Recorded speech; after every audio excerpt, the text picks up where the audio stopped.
sana geldim. Al yine büyüt beni, ninni masallarla dizlerinde uyut beni. Ey aşk vurur musun, kor gibi durur musun? Ben daha küçüğüm desem kıyar mısın bana, feryadımı duyar mısın? Ben daha küçüğüm desem kıyar mısın bana, feryadımı duyar mısın?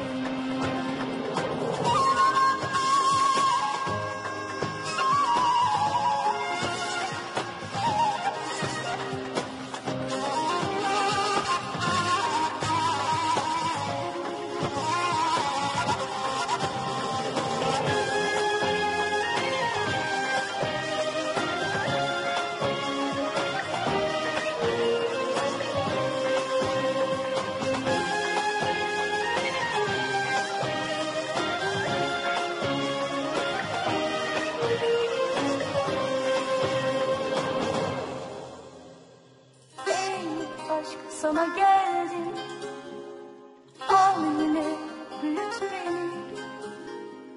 Ben daha küçüğüm desem kıyar mısın bana, feryadımı duyar mısın?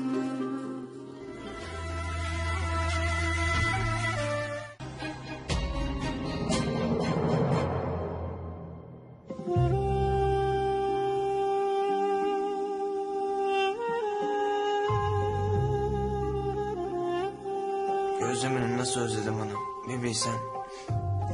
İstanbul'da da yapıyorlar ama seninki gibi olmuyor hiç. Yaparım oğlum. Gözleme de yaparım. Hele sen iyileş, evimize gidelim. Gözleme yaparım sana. Ben de börek istiyorum. Sana da börek yaparım.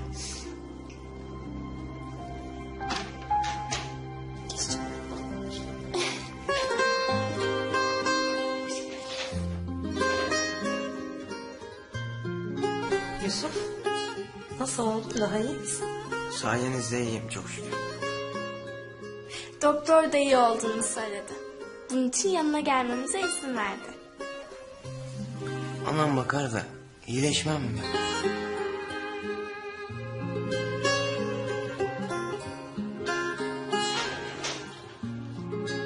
Doktorla konuştum. Ambulans ayarladık. Hep beraber Harmanlı'ya gidiyoruz. Annem börek yapacak bize. Siz de yersiniz. Çok güzel oluyor. Canım. Elif nerede? Babası götürdü. Merak etme, konağı değil. Vermeyecek Elif onlara. Niye sevinmiyorsun peki? Ya seviniyorum da... onu bir daha göremeyeceğim için üzülüyorum biraz.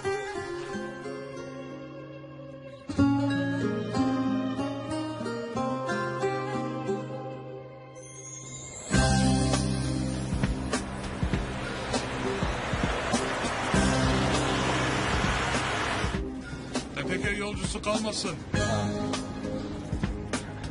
Elif, Elif kızım. Heh, uyan yavrum bak. Bak geliyoruz.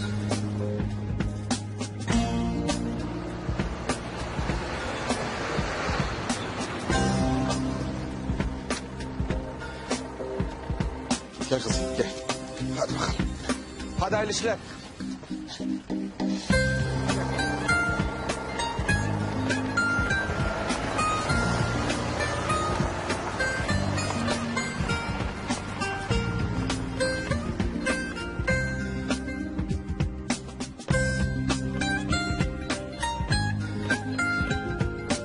Bak, bak. Ne güzel hava değil mi? İşte bizim köy. Bak, bak kokla havayı, kok. Çek içine, çek. Ne oldu kızım? Soba kokuyor. Kokacak tabii. Millet sobayla ısınıyor. Bak o sobanın üstünde ekmek kızartıyla. Onun içinde kuzinelerde sana patates yapacağım ha. Çok güzel olacak.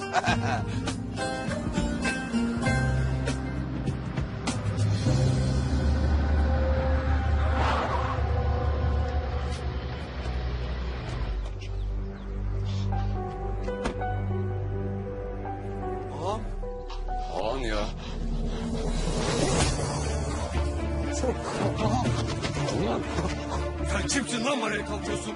Ha? Kimsin? Bana bak lan. Ağam dur. Dur ağam Allah aşkına bir dur yapma etme ağam. Arkamdan iş mi çeviriyorsun lan? Ha? İş mi çeviriyorsun lan?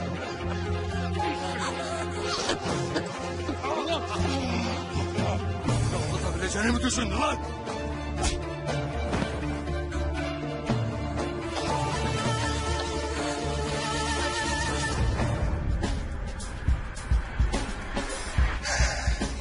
Hep istemiyor muydun? Kaçalım başka bir yerde başka bir hayata başlayalım demiyor muydun? İşte gidiyoruz. Sonunda istediğin oldu. Zaten biz birlikte olduktan sonra hiçbir şeyin önemi yok değil mi? Benimle nerede olursa yaşarsın. Tabii Ferman. Ya biz birlikte olalım, hiç ayrılmayalım da. Ben seninle köyde bile yaşarım.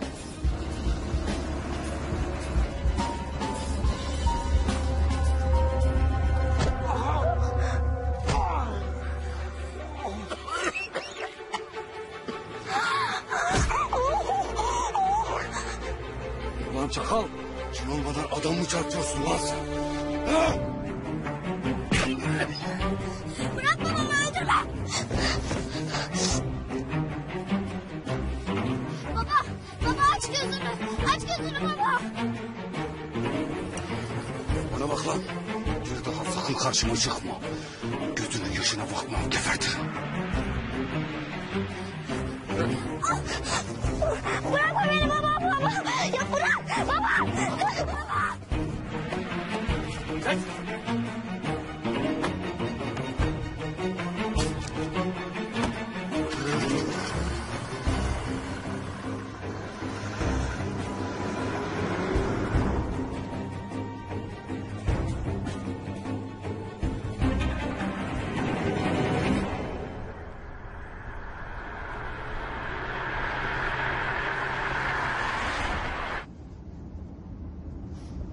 Sen abimin arkadaşı mısın?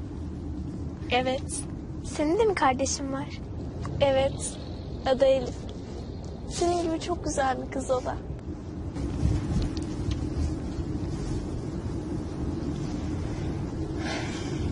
Kim bilir şimdi nerededir?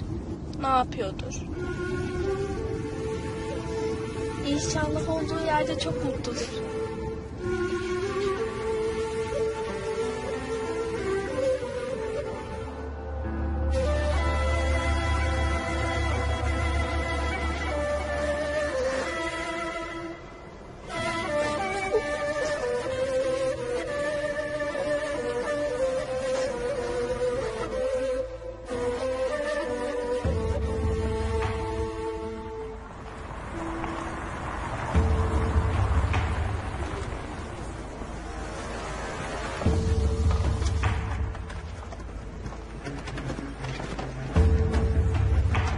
Baba?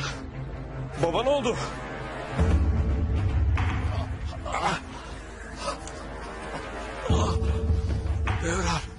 Devran bizi burada yakaladı.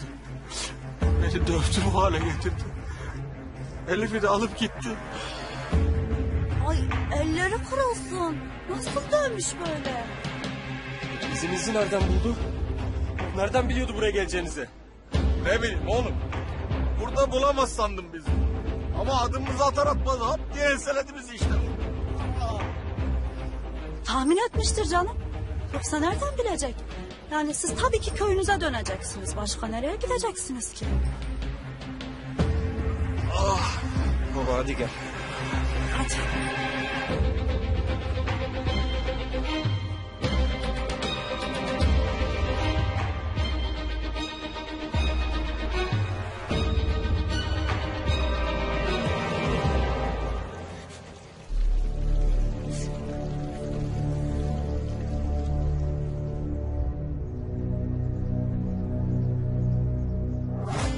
Aferin oğul.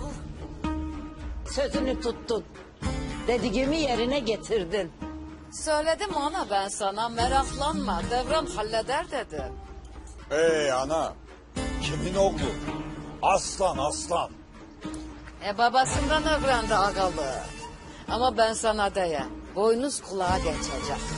Devranın ağalığında şanımız yürüyecek.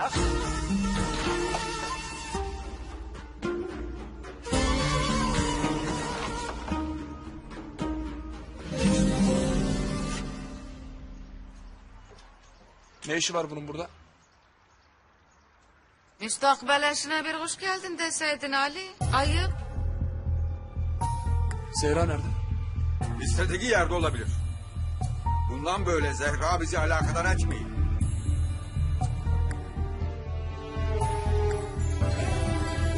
Sana gel.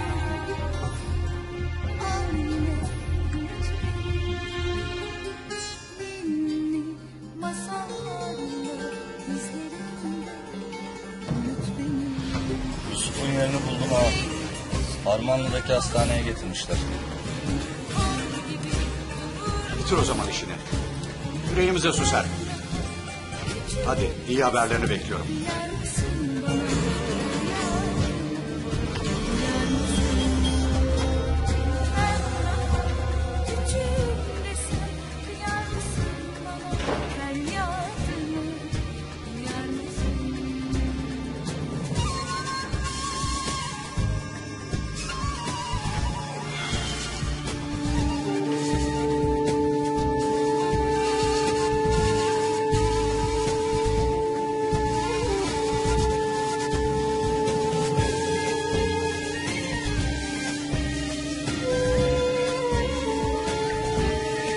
Şimdi nasıl tutuyorsun?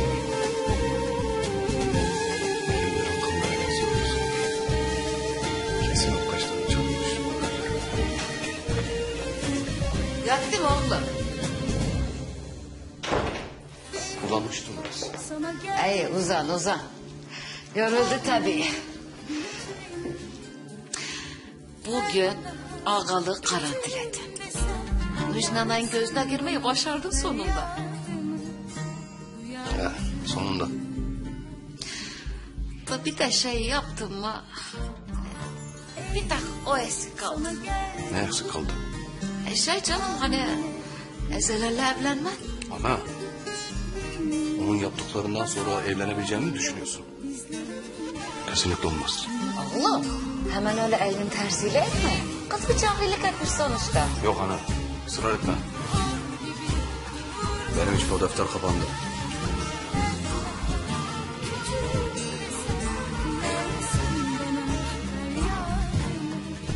Duyar mısın? Ben daha küçük desem duyar mısın bana feryadımı? Duyar mısın?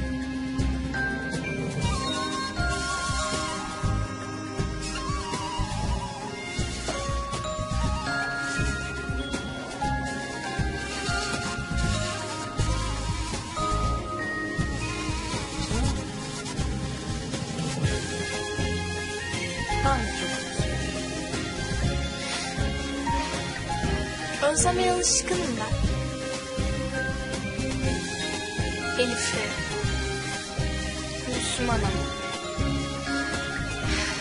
Sizi günlerce görmeden yaşadım o konakta. Nerede olduğunuzu, neler yaptığınızı ezbere biliyordum. Gözlerimi kapadığım anda evimde Elif'in yanında oluyordum. Ya da sınıfta sizinle. Şimdi ise nerede olduğunu bilmiyorsun değil mi? Mutlu olduğunu, yine resimler yaptığını, bebekleriyle oynadığını bilsem yeter bana. Görmesem de olur.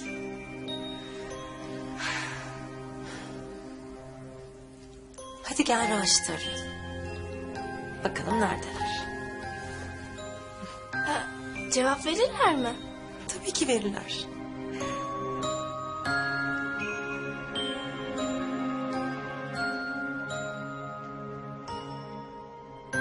Al bakalım.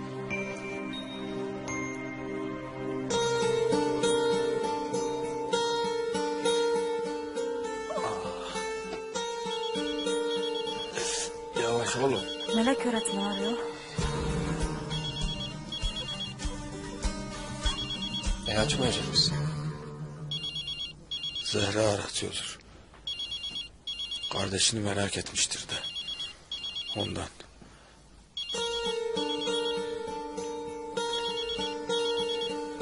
Bana güvenmiyor tabii.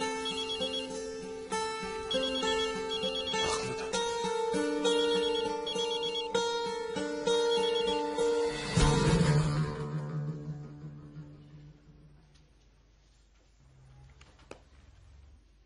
Açmıyor. Duymamışlardır belki. Yorgundurlar. Erkenden uyumuşlardır. Onlar görünce geri dönerler.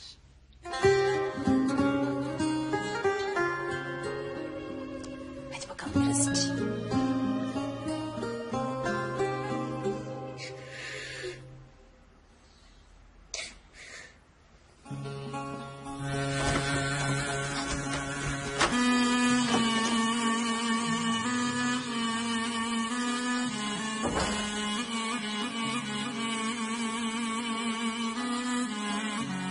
Elif?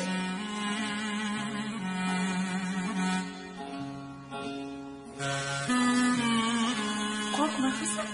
Sana bir şey yapacak değiller. Neyle getirdim bak. İstemem. Akşam da bir şey yemedin. Böyle giderse hasta olursun. Bırakın beni gideyim lütfen. Bırakın ablamın yanına gideyim. Olmaz kızım, buradan çıkmana izin vermez Nurcan ana. Bırakın lütfen. Hele bir ortalık yatışsın. Ablan gelir, burada görüşürsünüz. Yalan söylüyorsunuz. Hepiniz yalan söylüyorsunuz. Ablamı istiyorum ben.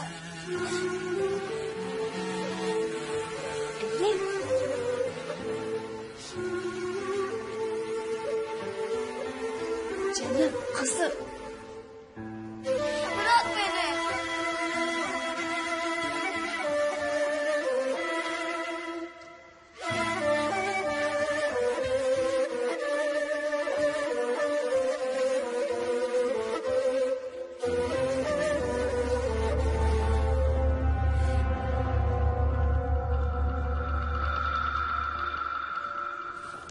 Bacım, Yusuf Yıldırım'ın odası hangisiydi acaba? Adamdan makine olamaz mı? Evet. Ben amcaoğluyum da bir göreyim dedim. Üst katta 412 nolu oda. Sağ olasın.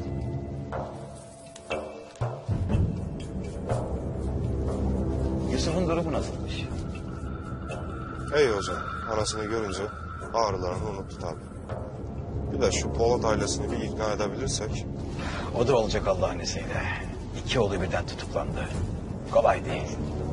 Ama bizi bu akşam farklı karşılayacaklarına inanıyorum. İnşallah hocam. Hocam bu yüreğe işlemiş kini ne temizler? İnanç ve vicdan.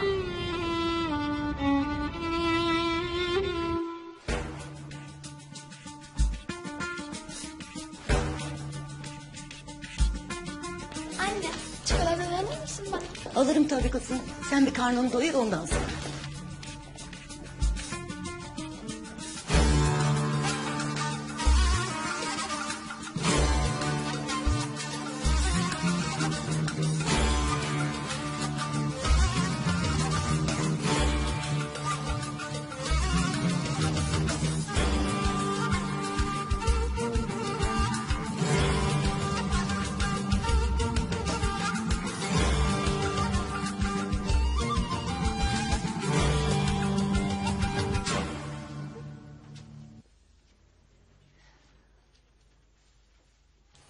Kaç gecedir rahat bir uyku uyumadın. Hadi şimdi güzelce yat uyu dinlen, tamam mı? Hem bak artık Elif de konakta değil. Her şey yavaş yavaş yoluna giriyor. Öğretmenim. Ya kaçtığımız için bana gönül koymadınız değil mi? Aslında kendime daha çok kızıyorum Zehra. Hem senin için hem kardeşin için daha fazlasını yapmak isterdim. Siz zaten çok şey yaptınız. Henüz değil canım. Ama yapacağım. Bir gün seni mutlaka annene götüreceğim. Söz veriyorum. Hadi şimdi uyu.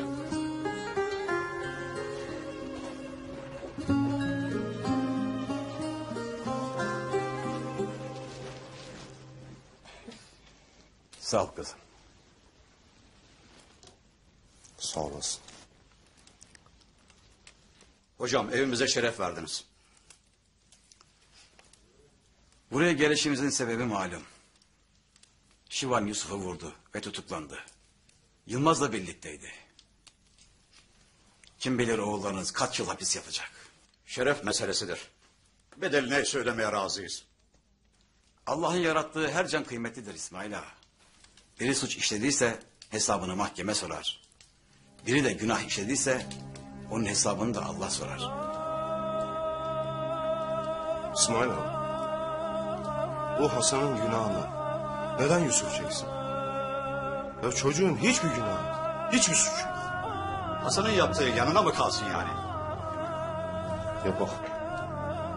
Hasan'ın yaptığı yanına kalmış değil. Ailesinden, çocuklarından bir ömür boyu uzak kalacak. Özgürlüğünü elinden almıştır. Azat Kirman teklifini tekrar etmek istiyor. Biz bu konuyu kapattık. Olan oldu. Yapılacak bir şey yoktur. Bak. Eğer Yusuf hastanede bir teşebbüs daha olursa sizin de çocuklarınızın başı yanar. Öyle bir şey yoktur. Biz kimsenin peşinde değiliz. Kalbinden geçeni Allah biliyor İsmail ağa. İsmail ağa, ben bedeli neyse ödemeye razıyım. Biz sizden hiçbir şey alacak değiliz. Bu konu burada kapanmıştır.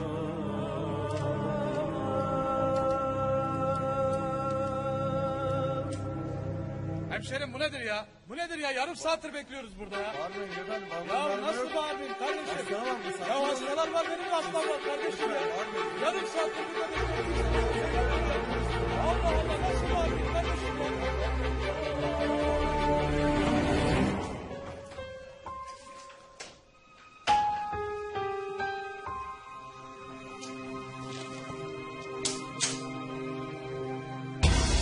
Buraya kadar Yusuf Yıldırım.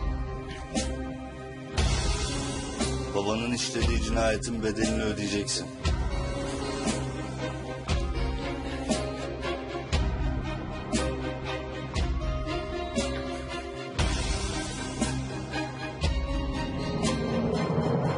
Rabbimiz şöyle buyurur. Her kim ölenin kardeşi tarafından işe karşılığında bağışlanırsa o zaman örfe uyup ona diyetini güzellikle ödemesi gerekir. Bu Rabbimiz tarafından bir hafifletme ve bir rahmettir.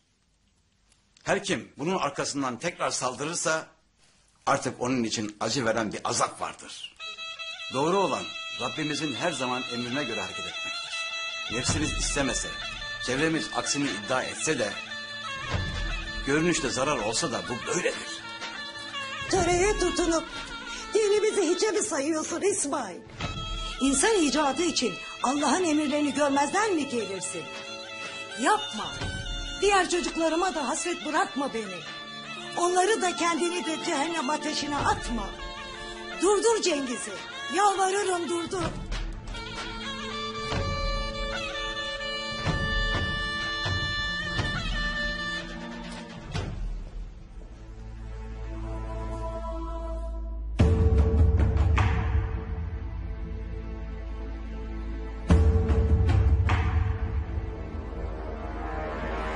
Anam, kardeşimi son bir kez öpüp kokladım ya. Şükürler olsun Allah.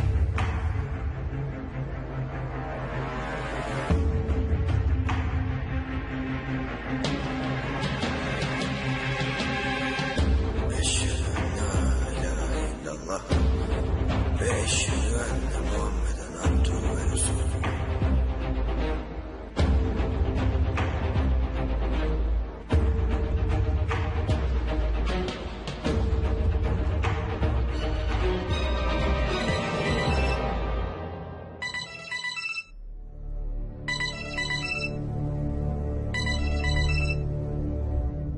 Namussuzun başındayım ağam. Şimdi bitireceğim işini. Vazgeçtim Cengiz. Bırak Yusuf'u. Ama ağam. Dediğimi duymadın mı? Hemen çık oradan.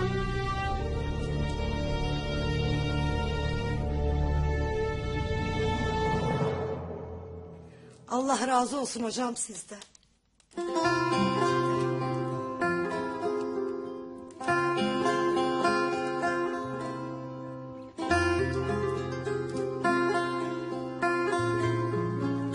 nasıl oldu bilmiyorum ama İsmail ağam affetti seni. Efendim? Sence abim uyanmış mıdır? Uyanmadıysa bile sen sarılırsın, öpersin onu. Uyandırırsın kızım benim.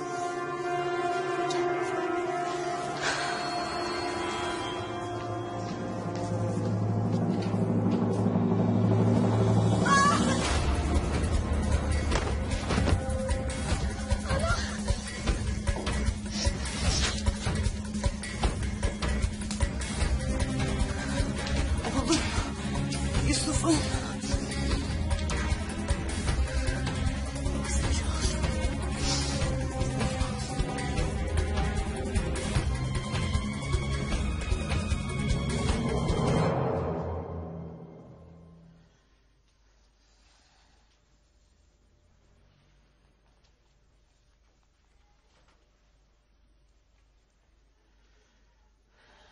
Alo Azat. Alo Melek nasılsın? Merak ettim siz ne yaptınız? Yusuf'u rahat bırakacaklar mı?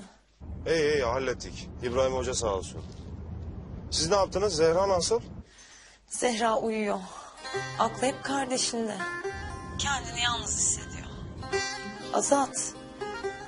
Yarın erkenden Tepeköy'e gidelim mi? Bir an önce Kubale Bey'i bulmak istiyorum. Ya biliyorum için içi rahat değil. Ben şimdi sana tamam demezsem de uyuyamayacaksın. Onu da biliyorum. Yani? Yani yarın sabah Fatma ablayı alır ben gelirim. O Zehra'yla ilgilenir. Biz de seninle gideriz ebeye bakmaya. Tamam.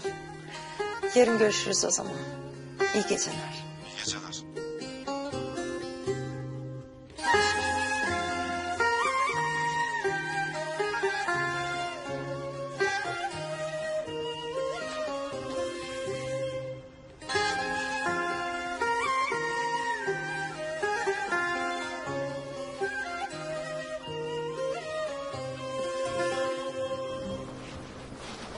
Raşit fırıldağına bak sen.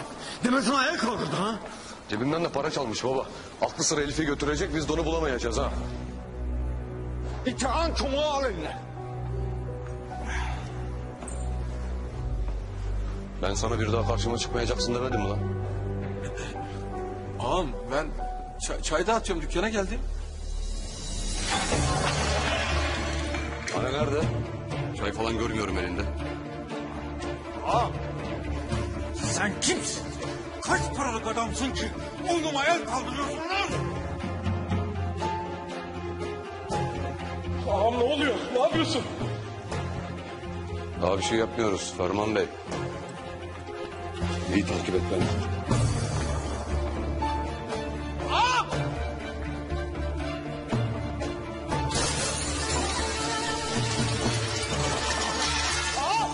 Ağam yapma etme!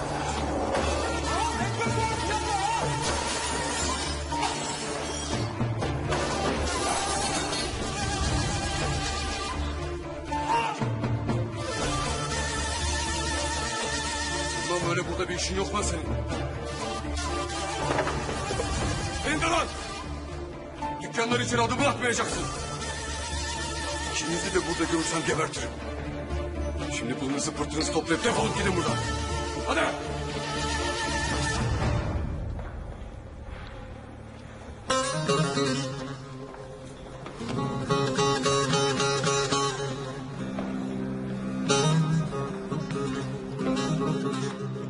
Zehra.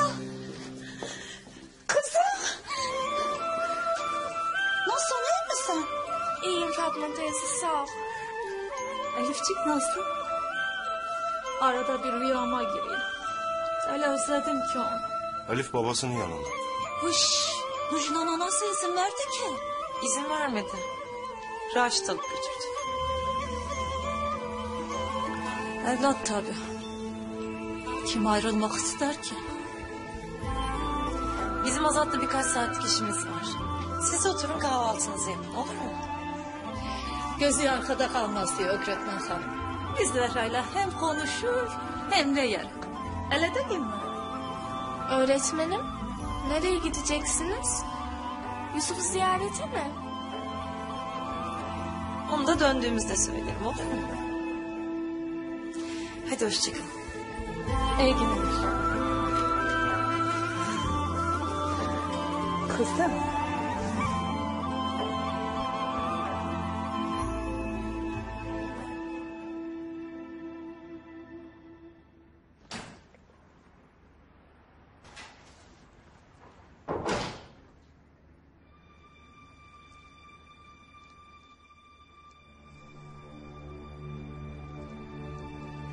Elif. Kızım gene bir şey yememişsin. Hadi ama gayret et birazcık. Böyle giderse hasta olacaksa. Ablama götür beni. Ablamı istiyorum. Dedim ya sana izin vermezler.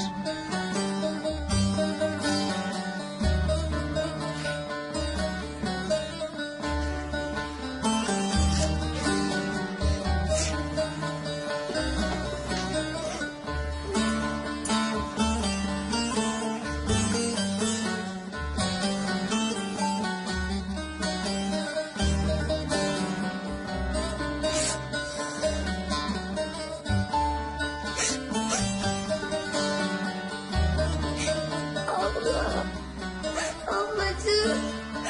Bugün benim efkarım var, zarım var. Keşke elimde olsa. Bugün benim efkarım var, zarım var. Değme felek, değme değme telime benim. Değme zalim, değme değme telime benim. Tepeköy buraya çok uzak mı? Ya uzaklığı çok önemli değil. Önemli olan Kubar Ana hala orada mı değil mi? Ya da bir şey biliyor mu? O da var.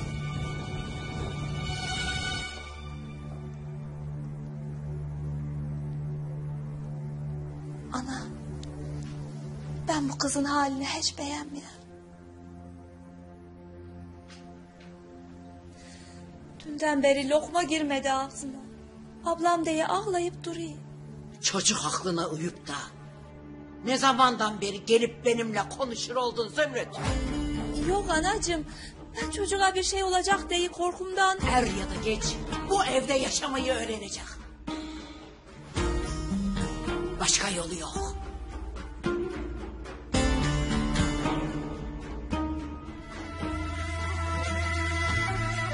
Bizim kaçışımız yüzünden.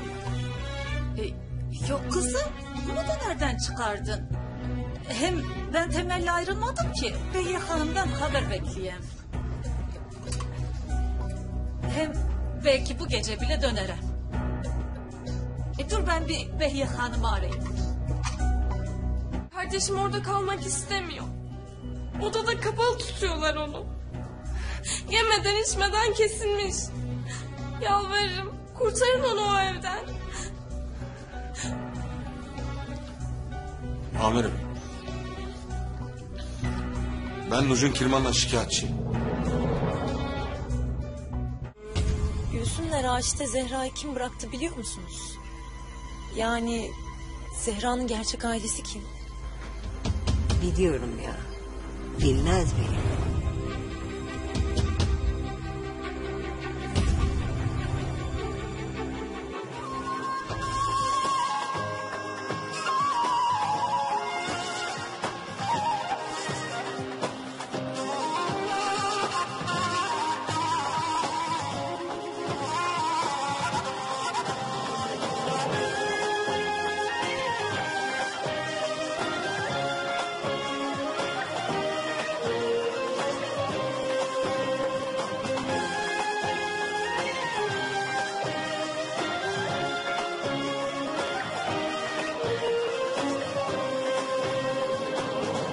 Moje ime je Zehra.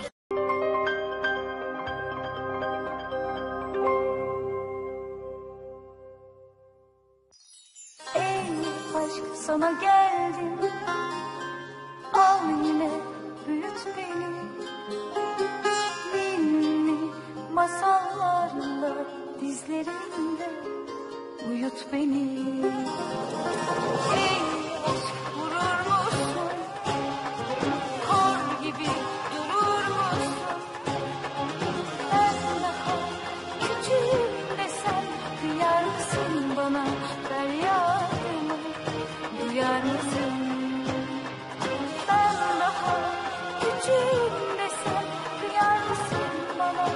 feryadımı duyar mısın?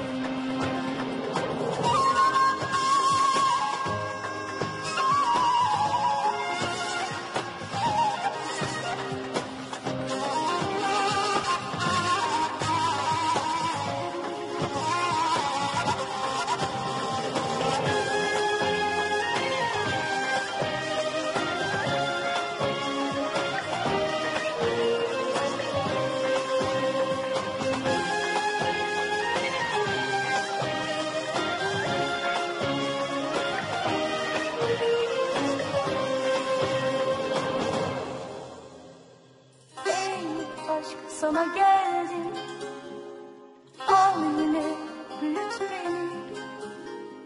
Ben daha küçüğüm desem kıyar mısın bana? Feryadımı duyar mısın?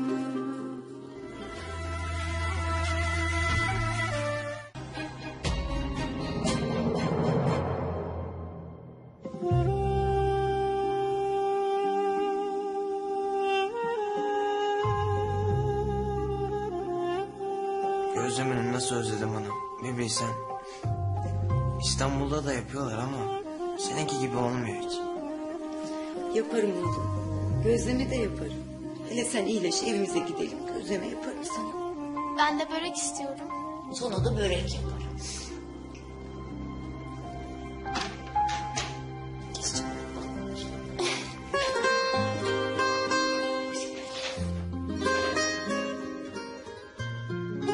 Yusuf, nasıl oldun? Daha iyi misin? Sayenizde iyiyim çok şükür. Doktor da iyi olduğunu söyledi. Bunun için yanına gelmemize izin verdi. Anam bakar da iyileşmem mi ben?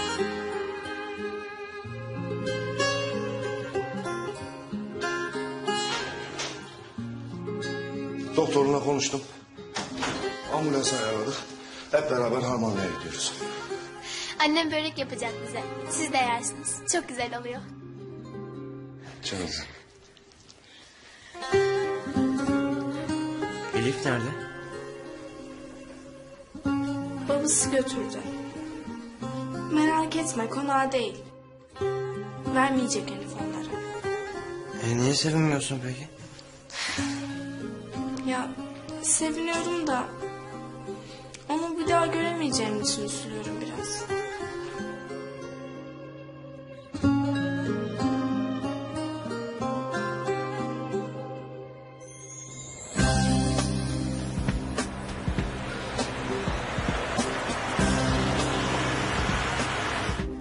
Tepeköy yolcusu kalmasın. Elif, Elif kızım. Heh, uyan yavrum bak. Bak geliyoruz.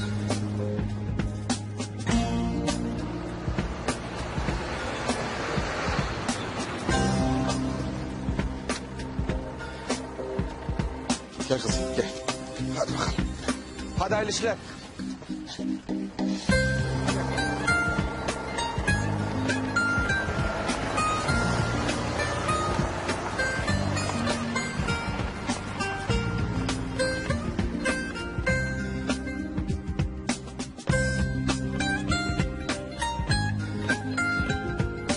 Bak, bak. Ne güzel hava değil mi? İşte bizim köy. Bak, bak kokla havayı, kok. Çek içine, çek.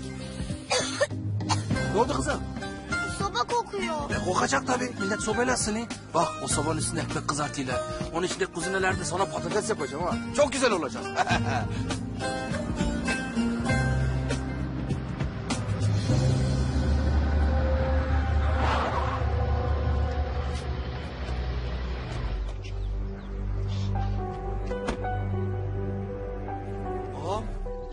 Ağam ya.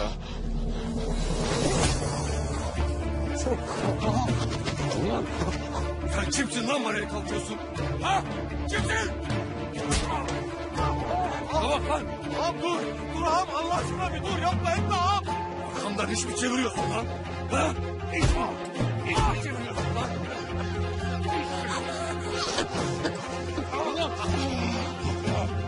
Anlatabileceğini mi düşündün lan?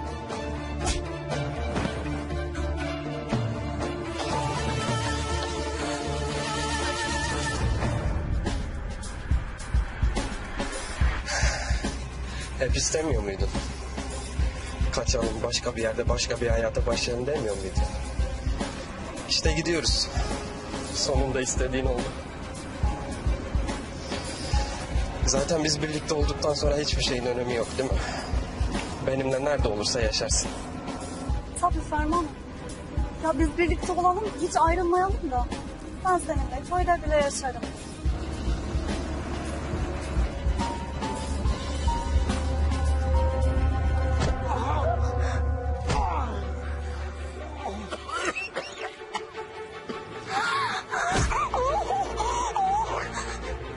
Ulan çakal.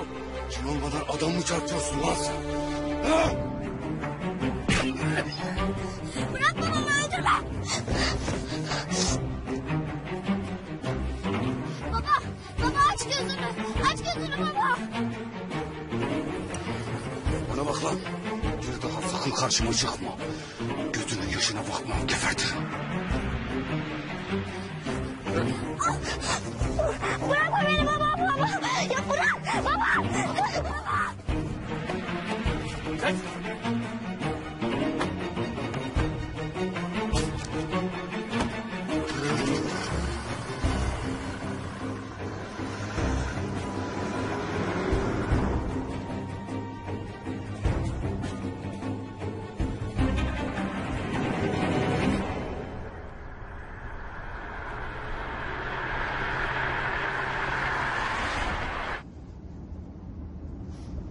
Sen abimin arkadaşı mısın?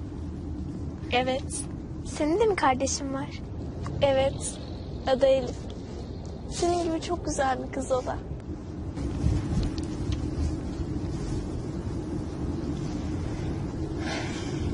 Kim bilir şimdi nerededir? Ne yapıyordur? İnşallah olduğu yerde çok mutludur.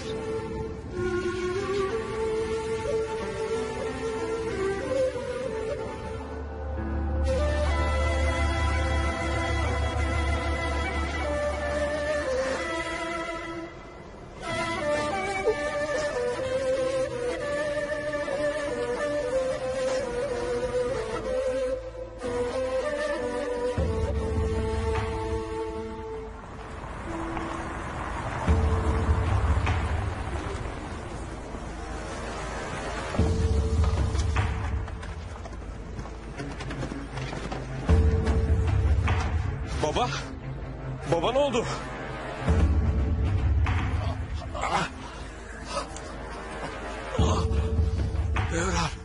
Devran bizi burada yakaladı. Beni dövdü, bu hale getirdi. Elif'i de alıp gitti. Ay elleri kırılsın. Nasıl dönmüş böyle? İzinizi nereden buldu? Nereden biliyordu buraya geleceğinizi? Ne bileyim oğlum. Burada bulamaz sandım bizi. Ama adımımızı atar atmaz hop diye enseledi bizi işte. Tahmin etmiştir canım. Yoksa nereden bilecek? Yani siz tabii ki köyünüze döneceksiniz. Başka nereye gideceksiniz ki? Baba hadi gel. Hadi.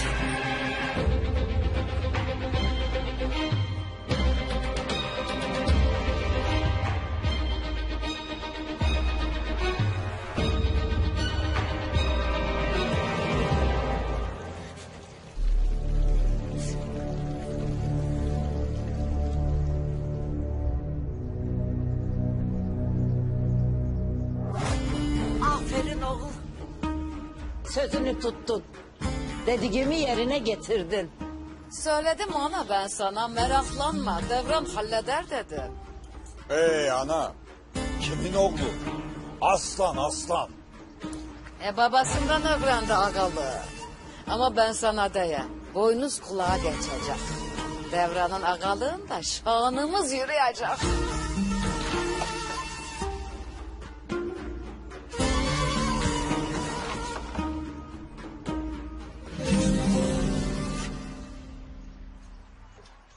Ne işi var bunun burada? Müstakbel eşine bir hoş geldin deseydin Ali. Ayıp. Zehra nerede? İstediği yerde olabilir. Bundan böyle Zehra bizi alakadar etmeyin.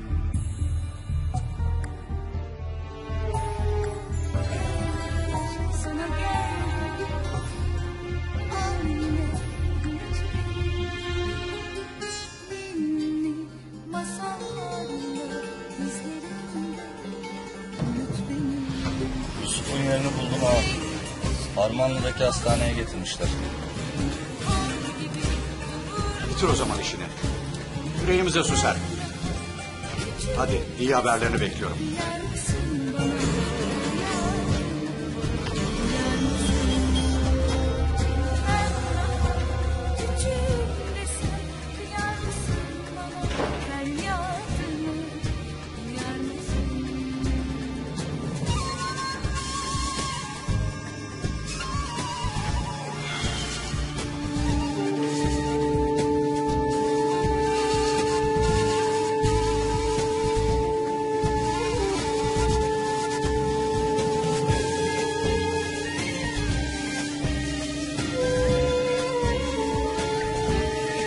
Şimdi nasıl tutuyorsun? Ellerin kanlara yazıyoruz. Kesin o kaçtan çalmış. Yattı mı oğlum? Bulanmıştım biraz. Ay uzan. Yoruldu tabii. Bugün ağalığı karantinledim. Müjnanan gözüne girmeyi başardın sonunda. Ya, sonunda. Da bir de şey yaptım mı? Bir tek o eksik kaldı. Ne eksik kaldı? Şey canım hani Ezel'le evlenme. Ana. Onun yaptıklarından sonra evlenebileceğini mi düşünüyorsun? Kesinlikle olmaz. Oğlum hemen öyle elin tersiyle etme. Kız bir cahillik etmiş sonuçta. Yok ana. Israr etme. Benim için o defter kapandı.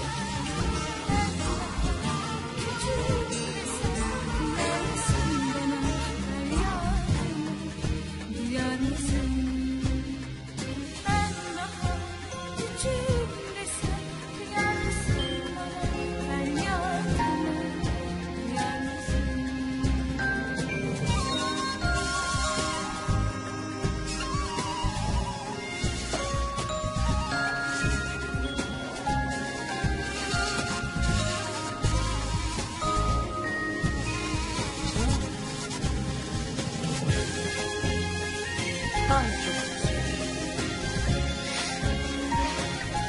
Özlemeye alışkınım ben. Elif'i, Müslüman'ım. Sizi günlerce görmeden yaşadım o konakta. Nerede olduğunuzu, neler yaptığınızı ezbere biliyordum. Gözlerimi kapadığım anda evimde Elif'in yanında oluyordum. Ya da sınıfta sizinle. Şimdi ise nerede olduğunu bilmiyorsun değil mi? Mutlu olduğunu, yine resimler yaptığını, bebekleriyle oynadığını bilsem yeter bana. Görmesem de olur.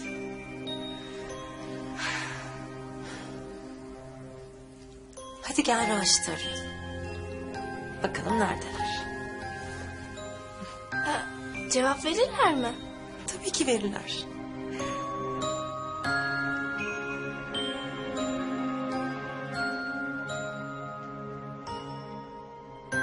Al bakalım.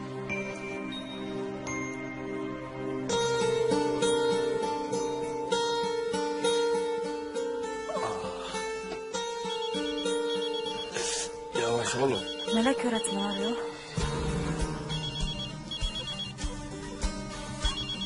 Açmayacak mısın? Zehra aratıyordur.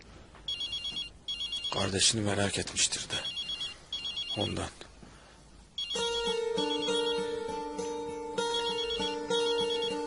Bana güvenmiyor tabii. Haklı da.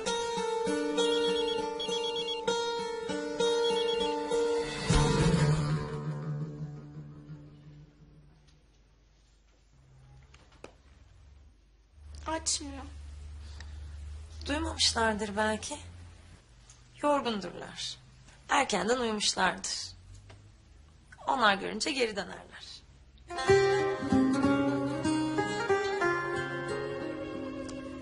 biraz içeyim.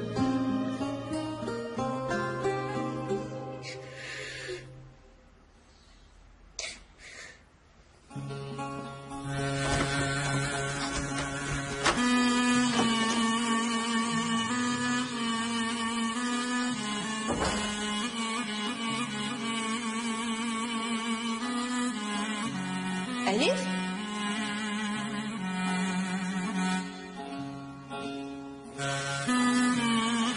Korkma kızım. Sana bir şey yapacak değiller. Eve getirdim bak. İstemem. Akşam da bir şey yemedim. Böyle giderse hasta